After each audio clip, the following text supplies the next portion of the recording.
Namaku adalah Rika. Usiaku baru saja 23 tahun saat aku melahirkan anak pertamaku, seorang bayi laki-laki mungil dan lucu yang kuberi nama Ryan. Wajahnya sangat mirip sekali dengan ayahnya, Benny, lelaki yang dulu kupikir akan menjadi pendamping hidupku sampai akhir hayat kau dan seumur hidupku akan selalu bersamanya. Tapi nyatanya, hanya cinta tak cukup menahan seseorang untuk tetap tinggal di saat hidup tak lagi nyaman. Saat hamil tua, aku dan Benny masih tinggal di rumah kontrakan kecil berukuran 3x4 meter di pinggiran desa. Hidup kami pas-pasan. Benny bekerja serabutan, kadang jadi tukang bangunan, kadang bantu angkut sayur ke pasar. Sementara aku, sejak perut mulai membesar, tak bisa lagi ikut kerja bersih-bersih rumah seperti dulu. Kami mengandalkan penghasilan Benny yang tak menentu. Tapi aku bahagia. Walau hidup sulit, aku punya suami yang kucinta dan anak yang kutunggu-tunggu. Setidaknya, begitu kupikir dulu. Hari-hari pertama setelah melahirkan, aku mulai melihat perubahan dalam diri Benny. Dulu, dia selalu pulang membawa cerita. Sekarang, dia sering pulang larut, kadang dengan alasan kerja lembur, kadang tak menjawab sama sekali. Aku capek, Rick, katanya suatu malam ketika aku bertanya kenapa tak pulang 2 hari. Capek? Tapi anakmu baru lahir, Ben. Kamu bahkan belum pernah gendong dia lebih dari 5 menit. Dia hanya diam, memandangku sekilas, lalu masuk ke kamar dan membanting tubuhnya ke kasur. Aku menatap Ryan yang sedang kugendong. Bayi mungil itu baru saja menyusu, dan matanya mulai terpejam. Air mataku jatuh diam-diam. Aku tak ingin jadi istri yang cerewet. Tapi aku lelah menghadapi semuanya sendiri. Hari berganti minggu, dan kecurigaanku makin menjadi. Benny mulai sering menghindari teleponku. Aku pernah memergoki pesan dari seorang perempuan bernama Dina, yang menulis, "Kapan kita bisa jalan berdua lagi? Aku rindu kamu." Pesan itu kutemukan ketika Benny tertidur dengan ponsel masih di tangannya. Hatiku hancur. Tapi aku tetap diam. Aku tak punya siapa-siapa, tak punya tempat pulang selain dia. Ibuku sudah lama meninggal, ayahku entah kemana setelah menikah lagi. Saudara kandung? Tak ada. Aku masih mencoba bertahan. Kupikir, mungkin ini hanya fase. Mungkin dia lelah. Mungkin dia butuh ruang. Namun suatu pagi, saat aku terbangun karena tangis Ryan yang kelaparan, aku menemukan sebuah catatan di meja. "Maaf, Rick. Aku nggak bisa terus seperti ini. Aku butuh hidup yang lebih baik. Jangan cari aku." Tak ada lagi Benny. Tak ada lagi bayangannya. Lemari pakaian setengah kosong. Uang yang tersisa di dompetku hanya 12.000 rupiah. Aku terdiam di ambang pintu, menatap langit yang mendung. Dunia seakan runtuh. Ryan menangis di pelukanku, dan aku ikut menangis bersamanya. Bayi itu tak tahu bahwa ayahnya baru saja meninggalkan kami, tanpa bekal, tanpa harapan. Hari-hari setelah itu menjadi neraka bagiku. Kontrakan kami segera habis masa sewanya, dan aku tak mampu membayar. Pemilik rumah memberi waktu seminggu untuk pergi.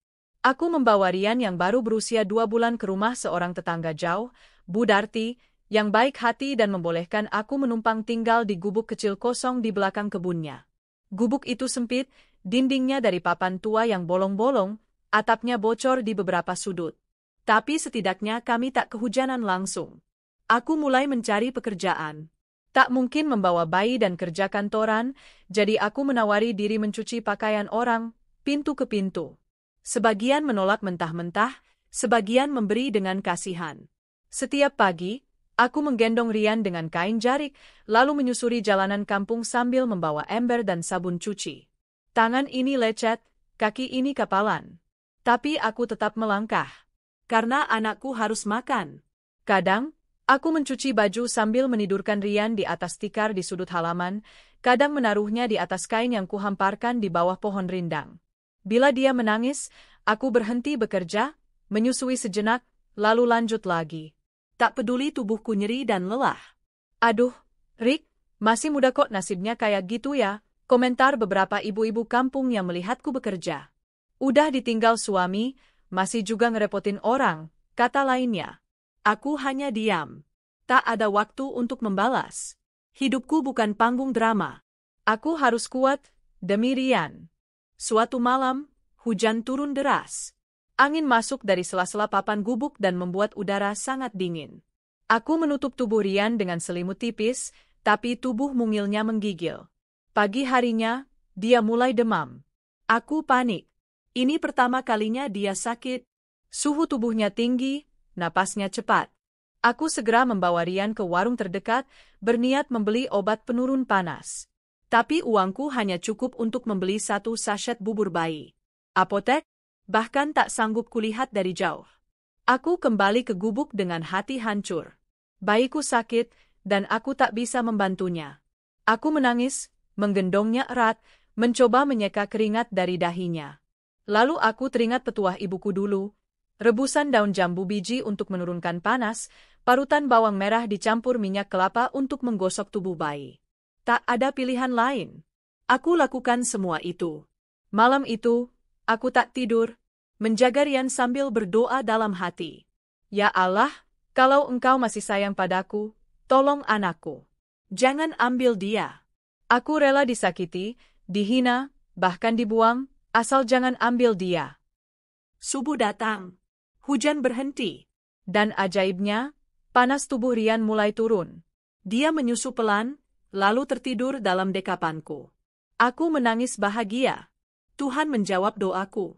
Sejak malam itu, aku bersumpah dalam hati, aku tak akan jadi perempuan lemah yang hanya menangis dan menunggu.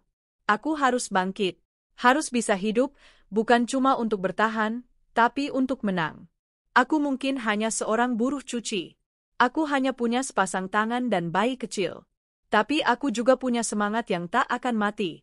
Hari itu, saat matahari mulai naik dan tubuh Rian mulai hangat kembali, aku keluar dari gubuk dengan membawa tekad baru. Aku akan sukses. Aku akan tunjukkan pada dunia, dan pada Benny, bahwa aku mampu berdiri tanpa siapa-siapa. Hidup di gubuk reot dengan bayi kecil bukan hal yang mudah. Tapi aku, Rika, tak punya pilihan lain. Aku hanya perempuan yang ditinggalkan suaminya, tanpa pekerjaan tetap, tanpa keluarga, dan hanya punya seorang anak yang menjadi alasan satu-satunya untuk terus bernapas. Gubuk itu kecil.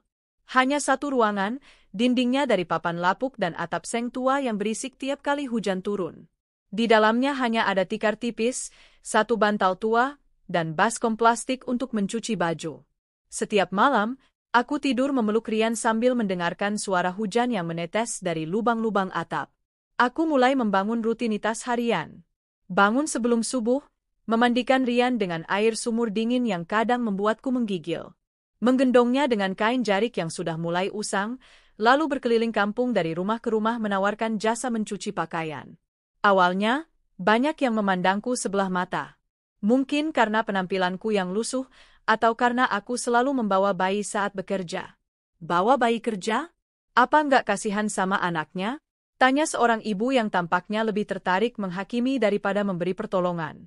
Kalau capek terus, nanti sakit loh. Mana punya anak kecil lagi, komentar lainnya sambil menggeleng-geleng. Tapi aku tetap menunduk sopan dan menjawab pelan, daripada kelaparan, Bu. Saya butuh makan. Anak saya butuh susu. Akhirnya, satu demi satu tetangga mulai luluh. Ada yang memberiku pekerjaan mencuci baju seminggu sekali. Ada pula yang memintaku membersihkan halaman. Semua ku terima dengan senyum, tak peduli betapa letihnya tubuhku. Aku bekerja keras.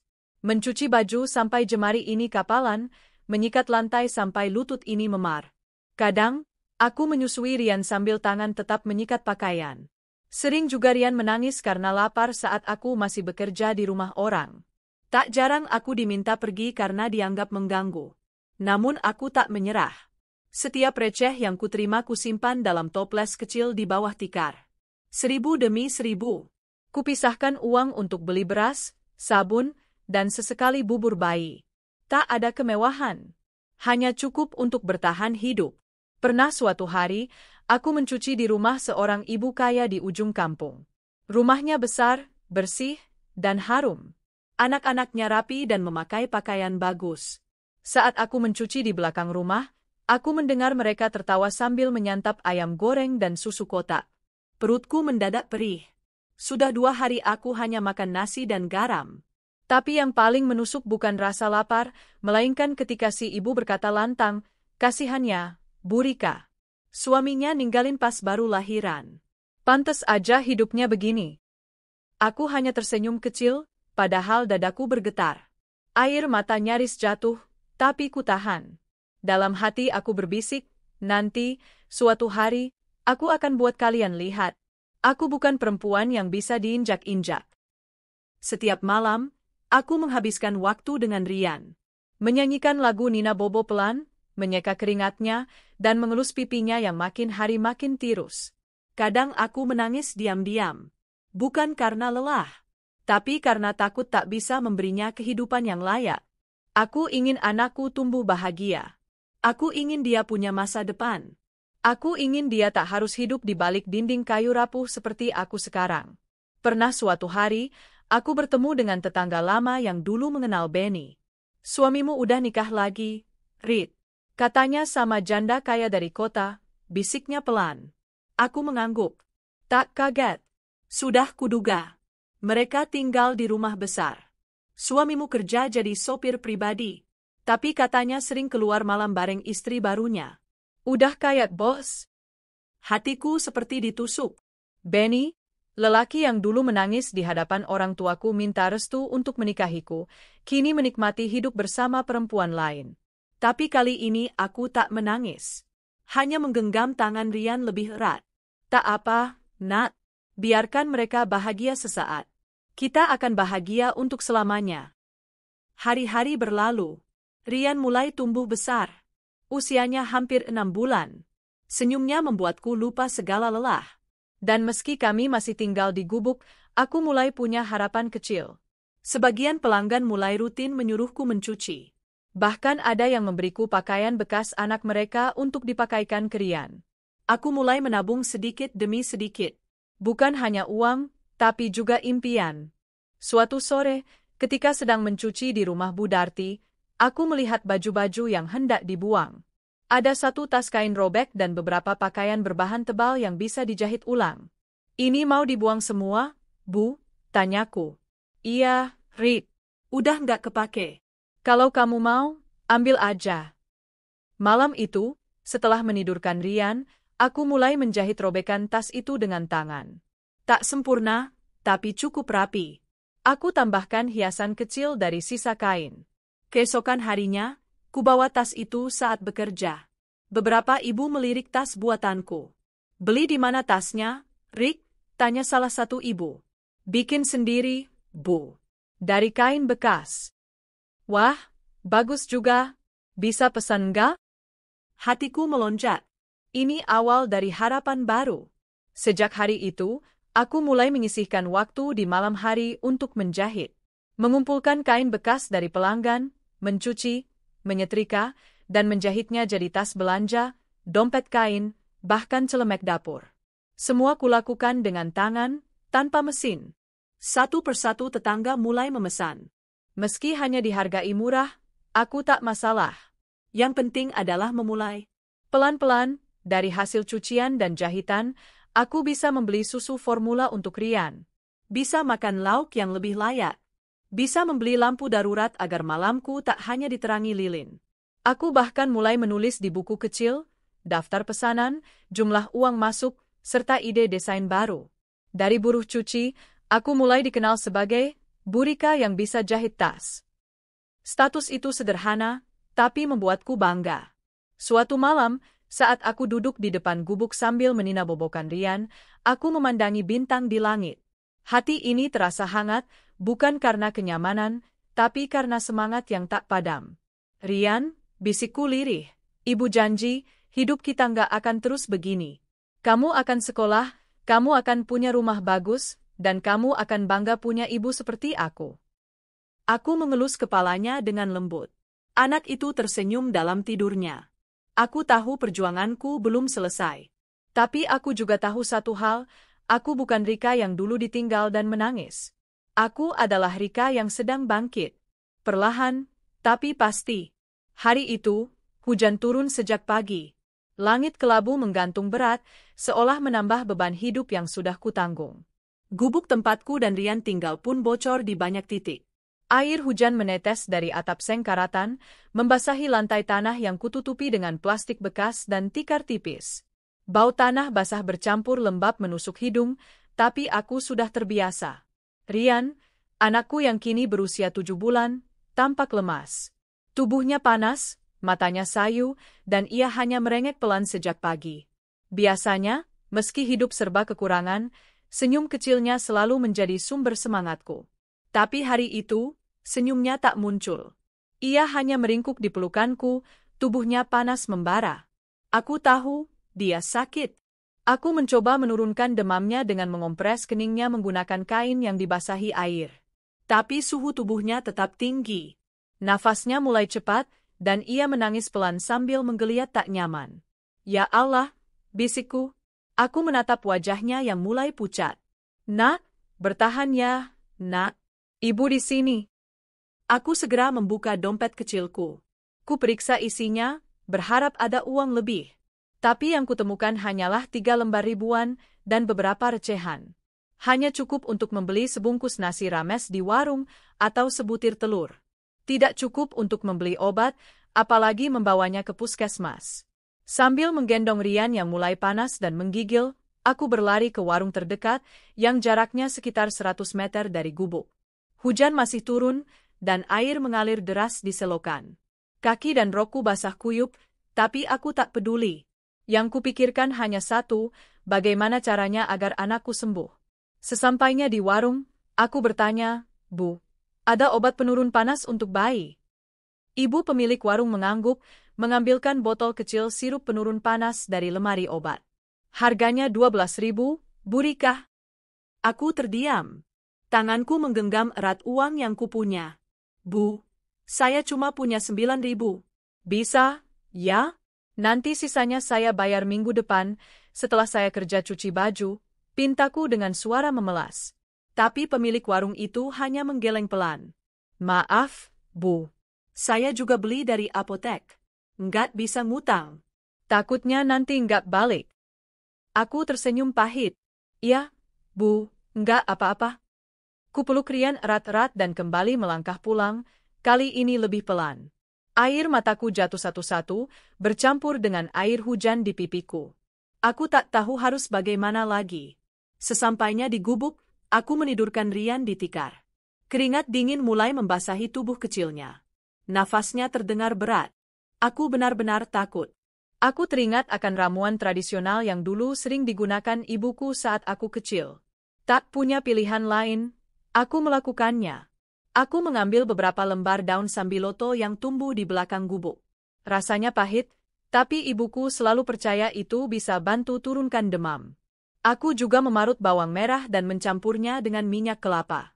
Campuran itu kupakai untuk mengolesi punggung dan perut Rian, berharap panas tubuhnya turun. Sambil terus mengelus punggung Rian, aku bersenandung pelan, berdoa dalam hati. Ya Allah, aku tahu aku bukan siapa-siapa. Tapi tolong, jangan ambil anakku. Kalau kau ingin mengujiku, ujilah aku. Tapi jangan dia, jangan Rian. Malam itu, aku tak tidur. Aku hanya duduk di sampingnya, memegang tangannya yang kecil dan hangat. Sesekali kuperiksa suhu tubuhnya. Kuletakkan tangan di dahinya, berharap rasanya lebih dingin. Tapi tidak. Lalu tengah malam, ia terbangun dan menangis kencang. Tangis yang melengking, membuat jantungku seperti diperas. Aku mencoba menenangkannya, menggendongnya sambil mengusap-usap punggungnya. Air mataku tak lagi bisa kubendung. Aku menangis sejadi-jadinya, memeluk anakku, menahan rasa sesak di dada yang tak bisa kujelaskan. Tak ada yang bisa membantu. Tak ada yang peduli. Dunia seperti menelantarkan kami. Pagi harinya, tubuh Rian masih panas. Tapi aku tetap harus bekerja. Hari itu, aku dijadwalkan mencuci baju di rumah Bu Sumi, salah satu pelanggan yang cukup rutin. Aku tak bisa menolak. Kalau aku tak kerja hari ini, kami tak bisa makan. Dengan tubuh lemas dan hati penuh kekhawatiran, aku menggendong Rian dan membawa serta ke rumah Bu Sumi. Saat itu, ia hanya meringkuk dalam gendongan, matanya sayu, napasnya masih cepat. Sesampainya di rumah Bu Sumi, aku langsung mulai mencuci pakaian, sambil sesekali menidurkan Rian di atas tikar kecil di pojok dapur. Aku terus mengawasi anakku sambil bekerja. Tapi saat itu, ada kejadian yang tak kulupakan seumur hidupku. Bu Sumi keluar dari ruang tamu dan melihat Rian yang terbaring lemas. Loh, Bu Rika, anaknya kenapa? Sakit, Bu. Demam sejak kemarin. Loh, kok dibawa kerja? Mestinya dirawat di rumah. Anak sekecil itu, jangan dibawa keliling. Aku tertunduk malu. Maaf, Bu, saya nggak ada yang jagain. Kalau saya nggak kerja hari ini, saya nggak bisa beli makan. Bu Sumi memandangku lama, lalu masuk ke rumah dan kembali dengan sekotak susu bubuk bayi dan sebuah botol kecil berisi obat. Nih, ini susu dan obat penurun panas. Saya punya stok lebih. Ambil aja buat anakmu. Aku tertegun. Tanganku gemetar saat menerimanya. Bu, saya nggak bisa balas kebaikan Ibu. Bu Sumi menggeleng, udah, nggak usah mikir balas. Saya juga Ibu. Saya tahu gimana rasanya. Hari itu, saat Rian mulai meminum susu dan mengonsumsi obat dari Bu Sumi, keajaiban kecil terjadi. Suhu tubuhnya mulai menurun, dan sorot matanya mulai kembali. Tak lama, ia bahkan tersenyum kecil, senyum pertama sejak 3 hari terakhir. Aku menangis lagi, tapi kali ini karena lega. Tuhan mengirimkan bantuan dari tempat yang tak kuduga. Kebaikan Bu Sumi bagaikan cahaya di tengah gelap hidupku. Malamnya, aku memandangi Rian yang mulai tidur dengan tenang. Nafasnya kini lebih stabil, dan suhu tubuhnya tak lagi membakar tanganku. Aku duduk bersandar di dinding papan yang sudah rapuh, menatap langit gelap di luar jendela yang terbuka. Anakku selamat, bisikku, nyaris tak terdengar. Malam itu, aku menyadari satu hal, aku tak boleh lemah lagi. Aku harus punya tabungan untuk saat-saat darurat. Harus bisa memberi anakku kehidupan yang lebih dari sekadar bertahan. Harus mencari cara agar tak selamanya hidup di bawah belas kasih orang lain. Keesokan harinya, aku mulai berpikir keras. Aku harus cari jalan lain, selain hanya mencuci. Aku harus punya keterampilan yang bisa dijual, yang bisa kulakukan sambil tetap mengasuh Rian. Aku ingat tas kain buatanku dulu pernah menarik perhatian. Bahkan beberapa ibu pernah memesannya. Mungkin, ini saatnya untuk serius mengerjakannya. Aku mulai mengumpulkan sisa-sisa kain dari pelanggan. Kain bekas baju, celana robek, potongan spray. Semua kucuci bersih dan kusortir. Lalu, malam harinya, ketika Rian tertidur, aku duduk di bawah lampu kecil dan mulai menjahit dengan tangan. Satu demi satu, kujahit potongan kain menjadi tas sederhana. Kubuat model-model berbeda, kutambahkan hiasan dari kancing bekas atau renda sobek. Tak sempurna, tapi ada karakter. Keesokan harinya, kubawa tas-tas itu ke rumah pelanggan. Kuperlihatkan kepada mereka sambil menawarkan, ini buatan saya sendiri, Bu. Kalau ibu atau teman ibu butuh tas belanja kain, saya bisa buatkan. Beberapa menolak, tapi ada yang tertarik. Bahkan satu ibu bilang, coba buatin 5 ya, Bu Rika. Nanti saya bayar minggu depan. Itu hari di mana aku merasa percaya diri kembali. Bahwa aku bisa, bukan hanya mencuci, tapi mencipta sesuatu. Bahwa aku tak lagi perempuan yang hidup dari sisa belas kasihan. Tapi perempuan yang sedang menjemput masa depan dengan tangannya sendiri. Aku tahu, jalan masih panjang. Tapi satu langkah kecil sudah kulewati. Dan setiap langkah berikutnya akan kujalan dengan tekad seorang ibu, yang tak akan menyerah, meski dunia telah memukulnya berkali-kali. Setiap orang punya titik balik dalam hidupnya. Bagiku, titik balik itu bukan datang dari hal besar. Bukan dari uang banyak, bukan dari orang kaya yang menolongku.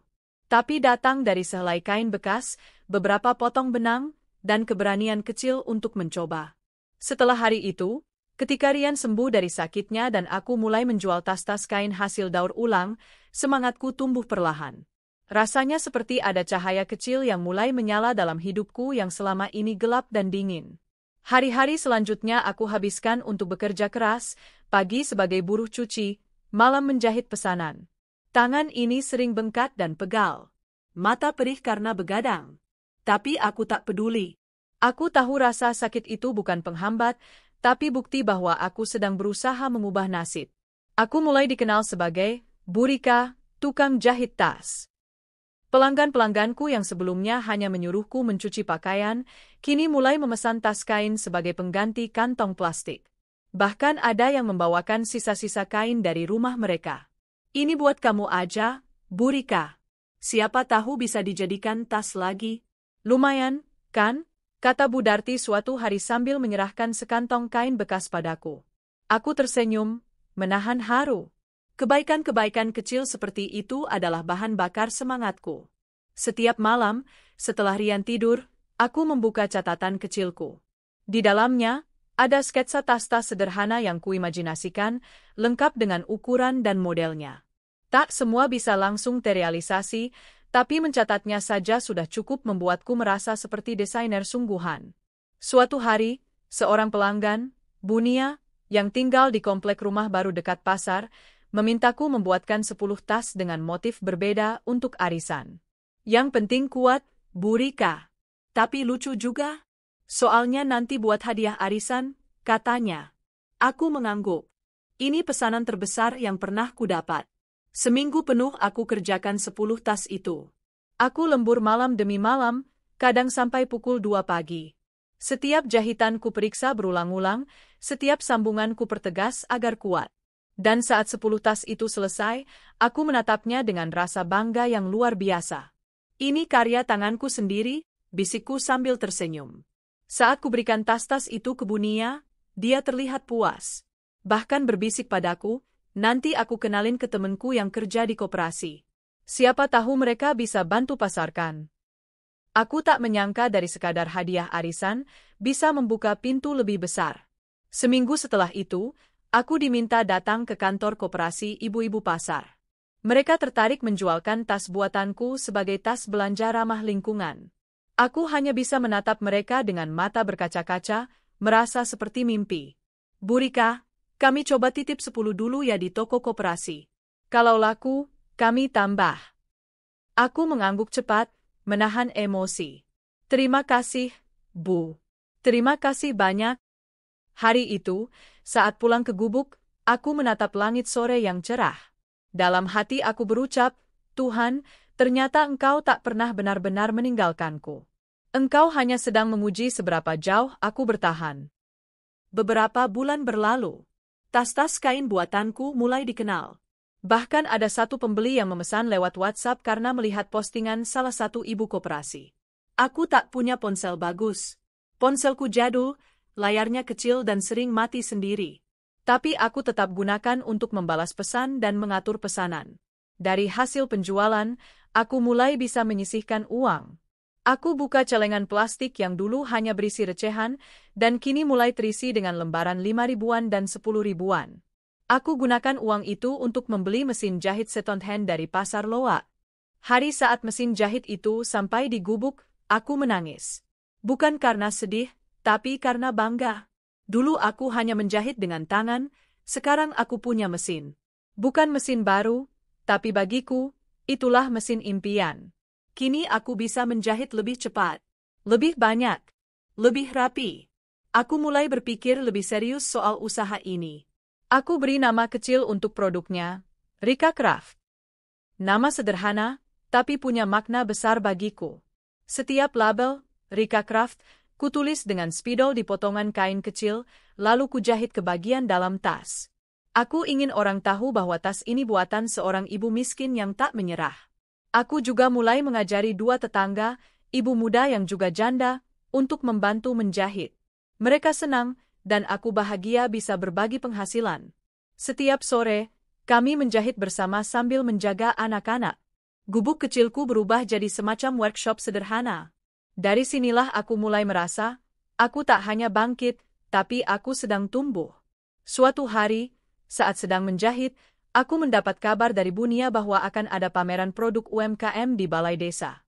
Ia menyarankan agar aku ikut mendaftar. Bisa buat kamu dikenal lebih luas, Bu Rika. Nanti banyak yang datang, termasuk dari kota. Awalnya aku ragu. Aku tak pernah ikut pameran. Bahkan untuk memajang produknya saja aku bingung. Tapi dorongan semangat dari para pelanggan dan temanku membuatku yakin.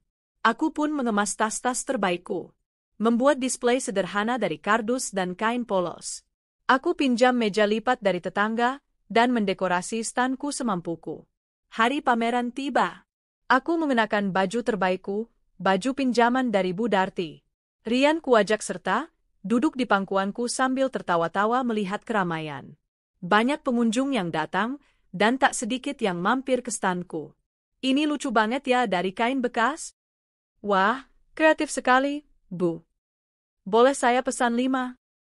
Aku bahkan mendapat tawaran kerjasama dari seorang ibu guru yang ingin menjual tas buatanku di sekolah sebagai pengganti kantong plastik. Ia berjanji akan menghubungiku minggu depan. Aku tak percaya. Dulu aku hanya ibu ditinggal suami yang hidup dari sisa cucian. Kini aku punya produk sendiri. Punya pelanggan. Punya harapan. Malam itu, saat pulang dari pameran, aku duduk di depan gubuk sambil menatap langit. Rian sudah tertidur di dalam, tubuhnya hangat dan sehat. Aku menyesap teh hangat yang dibuatkan Bu Darti sambil tersenyum sendiri. Rika, kamu sudah berjalan sejauh ini, gumamku pelan. Aku tahu perjalanan ini belum selesai. Tapi setidaknya, aku sudah menapaki tangga pertama menuju kehidupan yang lebih baik. Dan yang paling penting, aku tak lagi takut menghadapi dunia. Sebab kini aku tahu, aku bukan hanya perempuan yang ditinggal. Aku adalah ibu yang bertahan. Perempuan yang bangkit. Pejuang untuk masa depan anaknya. Hari-hari setelah pameran UMKM itu menjadi titik awal perubahan hidupku yang tak kusangka-sangka. Aku yang dulu hanya dikenal sebagai Bu Rika tukang cuci, kini mulai dilihat sebagai Bu Rika pengusaha tas kain. Pesanan mulai datang satu persatu. Tak hanya dari tetangga atau pasar, tapi juga dari luar kota.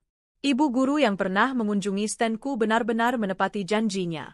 Ia memesan 50 tas untuk kegiatan sekolahnya, bukan hanya sekali, tapi menjadi langganan. Bu Rika, bisa bikin tas dengan logo sekolah kami? Nanti saya kirim desainnya ya, katanya lewat pesan WhatsApp. Aku terdiam sejenak. Logo? Desain? Aku memang bukan orang berpendidikan tinggi, tapi aku tak malu bertanya. Aku datangi anak tetanggaku yang bisa komputer dan minta bantuan mencetak logo di kertas transfer. Dari sana, aku belajar membuat tas dengan sablon sederhana. Setiap kali berhasil mengerjakan sesuatu yang baru, aku merasa seperti menaklukkan dunia kecilku. Bisnis kecil ini akhirnya tak lagi bisa kutangani sendiri. Aku kembali mengajak 2 tetangga untuk membantuku. Aku beri mereka upah dari setiap tas yang dijahit. Kami bekerja di gubuk yang sama, tapi suasananya tak lagi muram dan hening. Kini ada tawa, ada canda, ada harapan. Aku jadi semangat hidup lagi, Bu Rika, kata Sari, salah satu penjahitku. Dulu aku pikir hidupku akan berhenti sejak ditinggal suami. Tapi sekarang, setiap tas yang kita buat, rasanya seperti merajut harapan. Aku mengangguk pelan. Aku paham benar rasanya, sakitnya ditinggal, hancurnya harga diri. Tapi juga tahu indahnya bangkit. Lama-lama, kami mulai kebanjiran pesanan. Saking banyaknya, aku harus menolak beberapa orderan karena takut tak bisa memenuhi tepat waktu. Tapi itulah yang membuatku berpikir lebih jauh. Aku tak bisa selamanya seperti ini. Aku perlu memperbesar usaha. Aku pun pergi ke balai desa untuk mengurus izin usaha mikro. Tak mudah, karena banyak istilah yang tak ku mengerti. Tapi aku belajar perlahan, bahkan dibantu oleh pegawai desa yang kagum pada ketekunanku. Bu Rika, kalau ibu mau, kami bisa bantu daftarkan ke program bantuan usaha kecil. Siapa tahu nanti bisa dapat modal tambahan, kata Pak Lurah. Hatiku terasa seperti diguyur embun pagi. Aku mengangguk penuh semangat. Beberapa minggu kemudian, aku benar-benar mendapatkan bantuan modal usaha dari pemerintah desa. Tak besar, tapi cukup untuk menyewa kios kecil di pinggir pasar. Aku sempat bimbang, takut gagal, takut uang itu tak bisa kembali. Tapi aku teringat perjuanganku selama ini. Aku tak boleh ragu, bisikku pada diri sendiri. Aku pun menyewa kios kecil itu dan menamainya Rika Craft Handmade. Sebuah papan sederhana kupasang di atas kios, dengan logo yang kugambar sendiri, gambar tangan menjahit kain dengan benang warna-warni. Rian menemaniku hari itu. Ia sudah mulai belajar berbicara dengan lancar. Saat melihat kios itu, ia bertanya polos, "Ini toko kita ya, Bunda?" Air mata menetes begitu saja. Iya, Nak. Ini toko kita. Seiring berjalannya waktu, toko kecilku mulai dikenal luas. Banyak pembeli dari luar kota yang datang langsung karena melihat unggahan media sosial para pelanggan. Bahkan, suatu hari ada seorang wanita muda datang membawa kamera. Nama saya Mita, Mbak. Saya jurnalis media lokal. Saya tertarik untuk meliput kisah Mbak Rika. Cerita perjuangan Mbak luar biasa. Aku nyaris menolak karena malu. Tapi Mita meyakinkanku bahwa kisahku bisa menginspirasi banyak orang. Liputan itu akhirnya tayang di kanal YouTube dan media online. Judulnya membuatku terharu. Dari gubuk reot menjadi pengusaha tas ramah lingkungan, kisah Ibu Rika yang menginspirasi. Sejak saat itu, pesanan makin membanjir. Bahkan ada yang menanyakan apakah aku bisa membuat souvenir pernikahan, goodie bag seminar, hingga tas kain premium. Aku pun berinovasi. Belajar dari internet, mencoba desain baru, bereksperimen dengan bahan yang berbeda. Usaha kecilku tumbuh menjadi usaha serius. Aku bahkan mulai berpikir untuk mendaftarkan merek dagangku secara resmi. Suatu hari, saat aku sedang melayani pembeli di kios, seorang pria tua berdiri cukup lama di depan rak. Ia memakai batik rapi dan sepatu mengkilap. Setelah melihat-lihat, ia berkata, "Bu Rika ya? Saya dengar cerita ibu dari rekan saya. Kami dari Dinas Koperasi Provinsi. Boleh saya ajak ibu ikut pameran nasional di Jakarta bulan depan?" Aku membeku di tempat. "Pak, pameran nasional?" Tanyaku terbata. "Iya, kami ingin menampilkan produk UMKM dari Jawa Timur. Tas buatan ibu sangat unik. Kami pikir, produk ibu layak tampil." Tak kusangka, aku yang dulu hanya dikenal di kampung kecil, kini akan dibawa ke ibu kota. Tuhan benar-benar membalas setiap tetesan air mataku dengan kejutan yang tak pernah kubayangkan. Aku pun berangkat ke Jakarta. Dengan ongkos dari bantuan dinas, aku naik kereta membawa puluhan tas terbaik yang sudah kupersiapkan seminggu penuh. Aku gugup. Ini pertama kalinya aku keluar kota. Sesampainya di lokasi pameran, aku disambut dunia yang berbeda, lampu gemerlap, produk dari seluruh Indonesia, dan ribuan pengunjung. Standku kecil, tapi rapi. Aku menata tas-tas dengan penuh cinta. Kartu nama, banner, semuanya tampak seperti milik usaha besar, padahal aku masih menjahit sendiri dari rumah. Saat pembukaan pameran, banyak orang mampir ke standku. Ada yang dari komunitas pecinta lingkungan, ada pemilik toko online besar, bahkan ada investor muda yang bertanya, "Bu Rika, apa ibu tertarik kerja sama produksi besar-besaran?" Aku hanya tersenyum. "Saya senang sekali, Mas. Tapi saya ingin semua tetap buatan tangan. Saya percaya, karya hati lebih bernilai." Satu hal yang paling menggetarkan hati terjadi di hari ketiga pameran. Aku sedang menjelaskan tas buatanku kepada sepasang pengunjung saat seorang pria berdiri di ujung stand. Matanya memandangku dengan ragu. Aku tak mengenalnya. Tapi wajah itu, aku tak mungkin lupa. Dialah Randy. Laki-laki yang meninggalkanku dan Rian demi wanita lain saat kami paling butuh. Laki-laki yang dulu menganggapku hanya beban. Dia mendekat pelan. "Rika?" Suaranya lirih, seolah tak percaya. Aku menoleh dan menatapnya tanpa gentar. "Ya, aku Rika." Dia menunduk, lalu menatap sekeliling. "Kamu sekarang punya usaha ya? Ini punyamu." Aku tersenyum tipis. "Iya, semua ini hasil kerja keras sendiri. Dari nol." Dia tertawa kecil, tapi tawanya kosong. Aku minta maaf, Rika." Aku menatapnya dalam.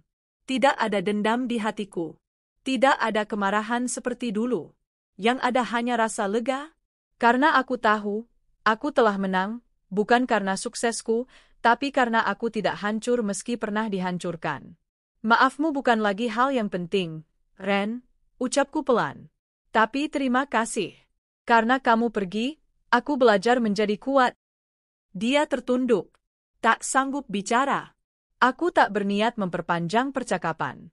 Seorang pengunjung lain sudah memanggilku. Aku menoleh pada Randy dan berkata pelan, "Aku harus kembali melayani pelanggan. Hidupku tak lagi berputar di sekelilingmu. Sekarang, aku punya tujuan yang lebih besar." Lalu aku berjalan pergi, meninggalkannya berdiri di antara kerumunan. Untuk pertama kalinya, aku merasa benar-benar bebas. Malam itu di penginapan, aku duduk di balkon kecil sambil memeluk Rian yang tertidur di pangkuanku. Jakarta gemerlap di kejauhan. Aku memandangi lampu-lampu kota, lalu menatap langit. Terima kasih, Tuhan, bisikku. Karena aku tak menyerah, kau bukakan pintu-pintu yang tak pernah kubayangkan. Dan malam itu, aku tahu, aku tak lagi sekadar bertahan. Aku telah menang. Hujan baru saja reda sore itu. Rika baru saja pulang dari panti asuhan yang selama beberapa bulan belakangan menjadi tempat ia salurkan sebagian keuntungannya.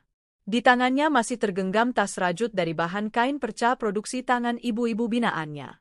Wajahnya berseri, tubuhnya tegap, ia bukan lagi wanita dengan tubuh kurus dan mata sayu seperti dulu. Anaknya, Adra, kini sudah sekolah dasar dan sedang bermain bersama teman-temannya di halaman rumah. Rumah sederhana namun tertata rapi itu jauh berbeda dari gubuk reot yang dulu ia tinggali. Kini ia hidup dengan tenang, dengan bisnis yang terus berkembang, dan dikelilingi orang-orang yang menyayanginya dengan tulus. Namun kedamaian itu terganggu ketika sebuah mobil butut berhenti di depan rumahnya. Rika yang tengah menjemur hasil rajutan langsung menoleh. Dari dalam mobil, turun seorang pria lusuh dengan pakaian tak rapi. Wajahnya tak asing. Detik itu juga dada Rika berdegup kencang. Benny, gumamnya nyaris tak terdengar. Benar, pria itu adalah Benny, mantan suaminya yang tega meninggalkannya ketika anak mereka baru berusia 2 bulan demi hidup dengan wanita lain. Pria yang dulu tega menghilang tanpa jejak, membawa seluruh sisa uang mereka dan meruntuhkan semua impian Rika. Namun yang membuat Rika hampir tak percaya adalah wanita yang turun bersamanya. Seorang wanita cantik yang dulu menjadi selingkuhan Benny, kini berdiri di sampingnya dengan pakaian mewah namun wajah ketus dan menyebalkan. "Oh, jadi ini rumah kamu sekarang?" tanya wanita itu dengan nada mengejek, matanya menyapu sekeliling rumah Rika. "Ceka, kukira lebih besar. Tapi lumayanlah buat ukuran mantan buruh cuci." Rika menahan napas. Hatinya ingin tertawa, tapi ia memilih diam. Ia menatap mereka satu persatu tanpa emosi. Dalam hatinya, ia tahu mereka tidak datang untuk sekadar bertegur sapa. Benny membuka suara. "Rika, kamu kelihatan sehat ya. Aku dengar dari orang kampung, kamu sekarang sukses. Punya usaha sendiri, bisa beli rumah, aku ikut senang." "Rik, kau ikut senang?" Rika akhirnya bicara, suaranya dingin, tegas, penuh luka yang sudah sembuh namun masih menyisakan bekas. Benny tertunduk sejenak. Aku minta maaf, Rik. Aku tahu aku salah waktu itu. Aku bodoh, aku tergoda. Tapi aku salah besar." Wanita ini, ia menoleh ke arah selingkuhannya yang kini berdiri dengan muka masam. "Dia nggak seperti yang aku kira." "Excuse me," sang wanita membentak. "Kau pikir aku mau hidup menderita sama kamu? Kau janji hidup enak, mobil, apartemen, bisnis warisan, tapi yang aku dapat malah utang dan utang." Rika hanya mengangkat alis. "Oh, jadi kalian datang ke sini mau minta uang? Atau minta aku bantu lunasi utang kalian?" Wajah Benny langsung memerah. "Bukan begitu. Aku cuma ingin minta kesempatan kedua. Demi anak kita, Rik. Aku rindu Adra. Aku ingin menebus semua kesalahanku." Kata-kata itu membuat hati Rika bergetar sesaat. Tapi ia tahu, itu hanya manipulasi.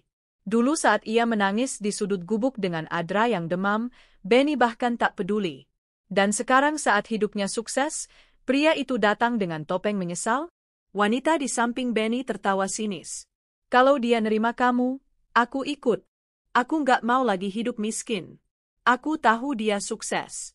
Lumayan, kita bisa hidup senang lagi, ya kan?" Rika menahan tawa. Dunia seperti sedang mempermainkan mereka. Dan ini adalah kesempatan Rika untuk menunjukkan, ia bukan lagi Rika yang dulu diinjak-injak. "Aku tidak butuh suami yang hanya datang saat aku sukses," ujar Rika tajam. "Waktu aku lapar, kau di mana? Waktu anak kita hampir mati demam, kau peluk wanita itu di kota.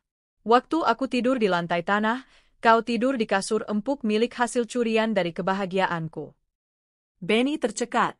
Tapi aku berubah, Rik? Tidak. Kau tidak berubah. Kau hanya gagal bersama wanita pilihanmu dan berharap aku menyambutmu seperti wanita bodoh. Aku bukan wanita yang kau tinggal waktu itu. Aku Rika yang baru. Rika yang kuat, yang berdiri dari nol, tanpa bantuanmu. Warga yang lewat mulai memperhatikan, sebagian sudah mengenal kisah Rika. Mereka mulai berbisik, menonton diam-diam, dan perlahan berdiri di sekitar halaman rumah. Dan kamu, ujar Rika menatap wanita selingkuhan Benny, cukup berani datang ke rumahku setelah menghancurkan keluargaku. Tapi, jangan khawatir. Aku tak akan membalas dengan cara rendahan seperti kalian. Wanita itu melipat tangan. Jadi kau menolak? Padahal mantan suamimu ini masih sayang, tahu. Rika tertawa kecil.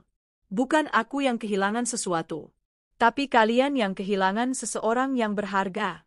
Dan sayangnya, tidak akan ada pintu maaf di rumah ini. Tiba-tiba Adra muncul di ambang pintu. Mama, siapa mereka? Rika menoleh dan mendekap anaknya. Orang asing, nak, yang hanya lewat di kehidupan kita. Rika lalu menatap Benny. Kalau kau memang masih punya harga diri, pergilah. Jangan ajarkan anakmu cara menjadi laki-laki pengecut. Benny menunduk dalam-dalam. Hatinya terluka, tapi ia tahu Rika benar. Ia memutar badan, melangkah gontai ke mobilnya. Wanita di sampingnya mengumpat pelan, lalu mengejarnya dengan langkah terburu-buru.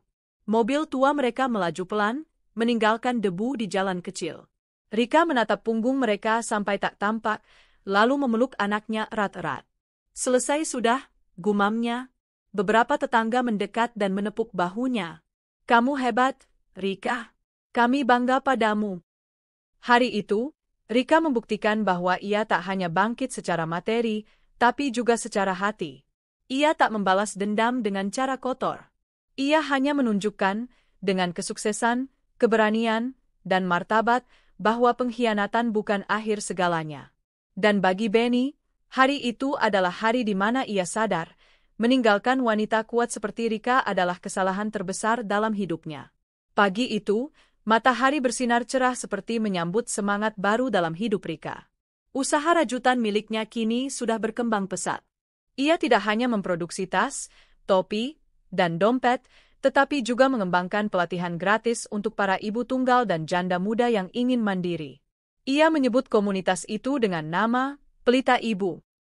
Setiap minggu, Rika menjadi pembicara di berbagai pelatihan UMKM. Ia juga rutin diundang oleh Dinas Sosial Daerah sebagai tokoh inspiratif. Namanya bahkan pernah masuk koran lokal dan televisi nasional dalam program Perempuan Hebat dari Pinggir Kota. Namun hari itu bukan hari biasa. Hari itu adalah perayaan 5 tahun Pelita Ibu, dan Rika akan menerima penghargaan Perempuan Mandiri Inspiratif 2025 dari pemerintah provinsi. Acara itu diadakan di hotel mewah, tempat yang sama di mana dulu ia sempat diusir oleh keluarga mantan suaminya saat bekerja menjadi pelayan bersih-bersih. Dulu, Rika berdiri di balik meja kecil dengan seragam yang lusuh. Kini, ia melangkah masuk ke ballroom hotel itu dengan gaun biru tua elegan, rambut ditata rapi, dan sepatu hak tinggi yang menguatkan setiap pijakannya. Para tamu undangan berdiri dan bertepuk tangan saat namanya dipanggil. Selamat datang, Ibu Rika Hapsari, pendiri komunitas Pelita Ibu, yang telah membimbing lebih dari 1.000 perempuan mandiri dalam 5 tahun terakhir, seru pembawa acara. Tepuk tangan menggema, dan kamera dari media lokal menyorotnya. Rika hanya menunduk sopan, senyum tenang mengembang di wajahnya. Namun di antara kerumunan tamu, matanya sempat menangkap sosok yang tak asing. Ibu mertuanya dulu, duduk di deretan tamu undangan khusus bersama mantan adik iparnya. Rika tak tahu apakah mereka sadar siapa dirinya sekarang. Namun melihat wajah mereka yang tampak tegang dan terkejut, ia tahu, masa lalu datang menonton. Usai menerima penghargaan, Rika dipersilakan menyampaikan pidato. Dengan suara tenang dan lantang, ia mulai. Saya dulu adalah seorang ibu muda yang dicampakkan. Saya pernah tinggal di gubuk, tidur beralaskan tikar, makan dari sisa nasi basi. Tapi saya tidak menyerah. Karena saya tahu, perempuan bukan lemah. Kami hanya sering dilupakan kekuatannya. Hari ini, saya berdiri di sini bukan untuk membalas siapapun. Saya berdiri di sini untuk menunjukkan bahwa luka tak selalu membawa derita. Luka bisa melahirkan kekuatan, dan saya adalah buktinya. Terima kasih untuk semua perempuan yang mau bangkit. Karena kita bukan beban, kita adalah pelita. Semua hadirin berdiri memberi tepuk tangan meriah. Air mata menetes dari beberapa ibu yang hadir. Tapi di sudut ruangan, wajah mantan mertuanya pucat pasi. Wanita yang dulu menghina Rika sebagai beban keluarga, kini melihat kenyataan. Beban itu telah menjadi permata yang bersinar lebih terang dari siapapun dalam ruangan. Acara selesai. Banyak orang mengajak Rika berfoto, berjabat tangan, bahkan minta tanda tangan. Tapi yang paling mengejutkan, mantan ibu mertuanya mendekatinya pelan-pelan di luar ballroom. "Rika?" panggilnya dengan suara gemetar. Rika menoleh. Ia berdiri tegak, tidak dengan dendam, tapi dengan harga diri yang penuh. "Ibu?" Wanita tua itu menunduk. "Maafkan ibu. Dulu ibu terlalu buta. Ibu kira kamu cuma perempuan miskin yang ingin menumpang hidup anak ibu. Tapi ternyata, ibu salah besar. Ibu benar-benar menyesal, Nak." Rika menatapnya tanpa senyum. "Saya sudah lama memaafkan ibu, bahkan sebelum ibu meminta maaf. Tapi bukan untuk ibu. Saya memaafkan demi diri saya sendiri, agar saya bisa melangkah tanpa beban." Wanita itu menangis. "Kau luar biasa, Rika. Kau permata yang dulu ibu injak karena tak tahu nilainya." Rika mengangguk pelan. "Terima kasih. Tapi sekarang saya bukan permata untuk dikagumi. Saya hanya ingin jadi pelita untuk yang sedang berada dalam gelap." Mereka terdiam sejenak. Lalu mantan adik iparnya ikut maju. "Kak Rika, bolehkah kami tahu bagaimana hidup Adra sekarang?" Rika tersenyum pertama kalinya. Dia tumbuh dengan baik. Sekolah di tempat yang layak. Dan yang paling penting, dia tahu dia tidak ditinggalkan. Dia tahu ibunya berjuang untuknya. "Kami ingin, jika diizinkan, bisa sesekali bertemu." Rika tak langsung menjawab. Ia menatap langit senja yang mulai menguning. "Kalian bisa menemuinya jika dia yang meminta. Aku tak akan menanamkan kebencian pada anakku. Tapi aku juga tak akan memaksanya menerima masa lalu yang menyakitkan." Mereka mengangguk pelan. Tidak ada perlawanan. Tidak ada lagi hinaan. Karena kini mereka tahu, Rika bukan lagi wanita yang dulu bisa mereka injak seenaknya. 1 bulan kemudian, sebuah surat undangan datang dari Kementerian Sosial. Rika terpilih sebagai salah satu tokoh perempuan pejuang keluarga nasional dan akan diberi penghargaan di Jakarta. Ia diundang bersama anaknya, Adra. Adra yang kini kelas 2 SD sudah bisa membaca sendiri isi surat itu dan berlari ke ibunya sambil berteriak, "Mama hebat! Mama diundang ke Jakarta. Aku mau ikut ya." Rika memeluk anaknya erat-erat. "Tentu, sayang. Kamu akan melihat tempat yang lebih besar lagi. Karena kita sudah jauh dari titik terendah dan tak akan pernah kembali ke sana." Anak itu tersenyum, matanya bersinar cerah. Ia tidak tahu betapa keras jalan hidup ibunya dulu. Tapi ia tumbuh di bawah cahaya cinta yang besar, cinta yang dibentuk dari penderitaan, ketulusan, dan keberanian. Malam itu, Rika duduk di beranda rumah sambil menyeruput teh jahe. Udara gunung terasa sejuk, suara jangkrik bersahut-sahutan. Ia membuka buku catatan lamanya, melihat tulisan-tulisan penuh tangis yang dulu ia gores saat hidupnya gelap. Kini halaman baru telah ia isi dengan kisah berbeda. Bukan lagi air mata, melainkan langkah-langkah yang membentuk jejak kemenangan. Ia tersenyum sendiri. "Terima kasih, Tuhan," bisiknya. "Karena kau izinkan aku jatuh, agar aku bisa belajar bangkit. Dan kini aku bisa menolong banyak orang bangkit bersamaku." Langit malam seolah mengangguk tenang, dan bintang-bintang berkelip seperti berkata, "Kau bukan hanya bertahan, Rika. Kau telah mengubah luka menjadi cahaya."